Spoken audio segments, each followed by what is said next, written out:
that version of the 100, you may have noticed, my heels are not hovering off of the ground. My heels instead are connected to the ground. So it's a preliminary step to, it would be the final step really, to letting the heels come up and being able to hover in this position.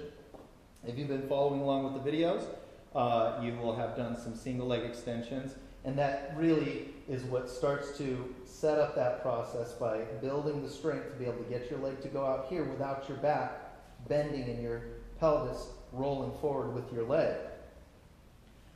So today we'll go over some additional exercises that really help you to build upon the support from the ground, the support from the mat, and really stabilize that, so that whether you're moving out into a movement or returning towards your body from a movement, whether you are inhaling, whether you are exhaling, whether you are on the mat, whether you are on the equipment, on your side, on your back, on your feet, doesn't matter. You should have stable access to your core through your breathing and through the ground at all times. So we'll first turn to the spine wave. And the spine wave really challenges you to breathe in a way that may be totally unfamiliar to you. So most people are very comfortable inhaling with a great big lift of the chest and an arch of the back. And then exhaling with a real tightening and locking of that position. But we're going to inhale and flex the spine, exhale and extend the spine. So while I am inhaling, I am tucking my tailbone, really it's a tail, down and through the front of my legs. Exhaling, I'm going to bring it in the opposite direction, up high and over my head. I'm going to do these movements first with the tuck, inhaling. And then exhaling, I go the other direction. But we're not done. I'm going to start with the pelvis, but I'm going to move on to the rest of my spine. So as I inhale,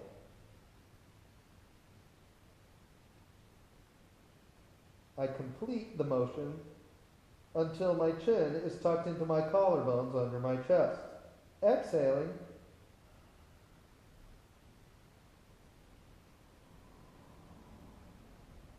I complete the movement until my head is raised and resting between my collarbone or my shoulder blades. Inhaling, I go back the other direction, starting with the tailbone. Starting with the tailbone.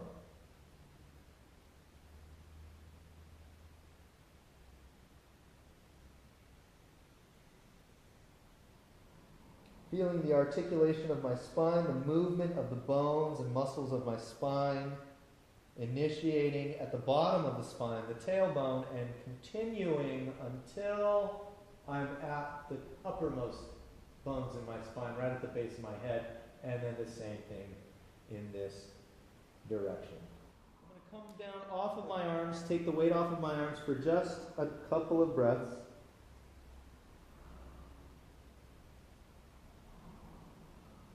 And this really helps to prevent from building up too much tension in the arms, because if you do so and you try to go up and support your body weight, it's going to end up being very tense and very limiting in your range of motion, your mobility.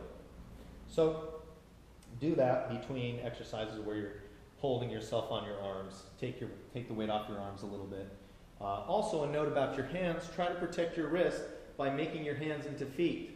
Really cupping them to make arches, keeping the fingers nice and long, not too tight, don't squeeze, and keeping your elbows bent backwards to have a nice soft angle going into the wrist, as opposed to really pressing back and flattening and putting a lot of pressure on all of the bones, tendons, and nerves that go through that very, very important area. So now that we're back here, we're going to separate the legs to about hip distance apart, so it's always helpful to just look down Look at your knees, look at your thighs, make sure that they're going straight up and down from the mat up to your hips.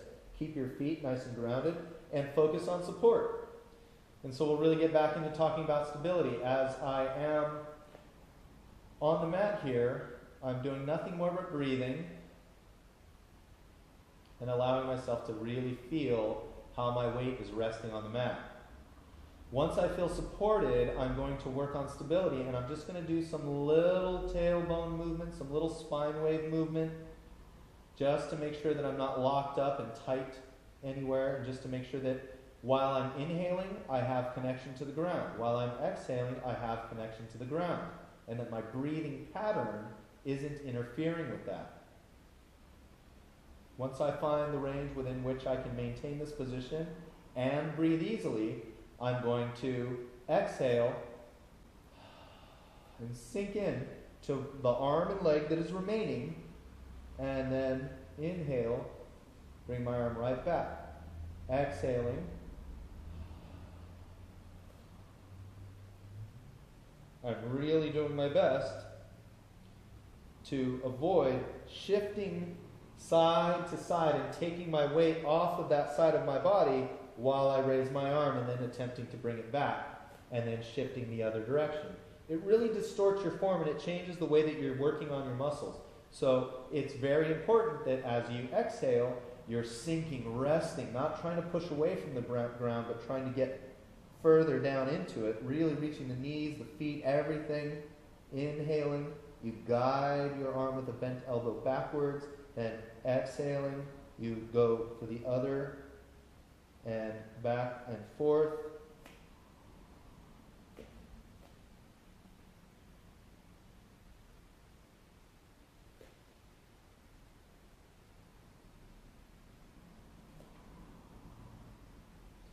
And then take the weight off of your arms and your hands for a few breaths.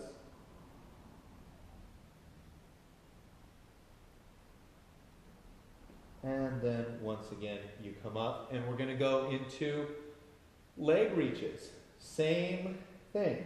This time I'm going to have you really consider looking down through your arms and watching your legs come and go. So, as you can see, hopefully you can see my head a little better in this position. Look down. And as you exhale, sink into your arms, both arms, one and the same, rather than to the side, straight down. Then watch your leg go away from you. Make sure that you're likewise not twisting your hip and raising to get your leg back there. Flatten your hip, get more comfortable with the ground, and then inhale. It should come right back to the place where you took it from. So, exhaling. Right? I'm supporting, right? I'm feeling the support of the ground, and as I inhale, I'm just relaxing into that support. I'm maintaining that support so that as I move, I'm coming right back to the same place. Exhaling. I'm losing one leg, so I've got to find more for my arms and my remaining leg.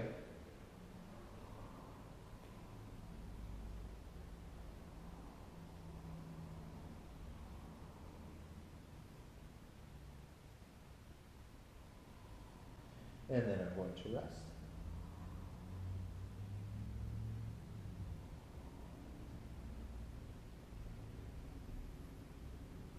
So now in support, we looked at the pelvic rock, the upper spine curl, and the leg reaches. We're doing something very similar with the spine wave and the arm reach and the leg reaches. Still really trying to build even support and musculature around the low back, around the tops of the inner thighs and hips, so that we can get toward the 100. And that'll cover it for today. Thanks.